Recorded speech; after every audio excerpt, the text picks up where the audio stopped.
Hi friends, இன்றைக்கி நம்ம வீட்டு தோட்டத்தில் பார்க்க போகிறது யானைத்திப்பிலி. யானைத்திப்பிலி வந்து கொஞ்சம் தடிமனாகவும் கொஞ்சம் நீளமாகவும் இருக்கும் சாதா திப்பிலியை விட. நார்மலாக திப்பிலி வந்து முத்துனுச்சுன்னா பிளாக் கலரில் இருக்கும். இந்த திப்பிலி வந்து முத்துனுச்சு அப்படின்னா ரெட் கலரில் இருக்கும். மெயினாக இதை சித்தாவில் வந்து யூஸ் பண்ணுவாங்க. சளி, இருமல் மற்றும் வந்து தொண்டை எரிச்சலுக்கு பாரம்பரியமாக திப்பிலியை வந்து பயன்படுத்துகிறாங்க. இது பசியை வந்து தூண்டக்கூடியது. கஷாயம் வந்து தயாரிக்கிறதுக்கு இதை மெயினாக பயன்படுத்துவாங்க. திப்பிலி காஞ்ச பிறகு நல்லா கருப்பு கலராக மாறிடும்.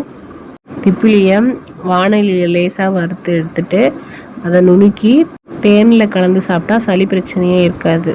இது போல் யூஸ்ஃபுல்லான வீடியோவை பார்க்க என் சேனலை சப்ஸ்கிரைப் பண்ணுங்கள், லைக் பண்ணுங்கள், கமெண்ட் பண்ணுங்கள். Bye friends.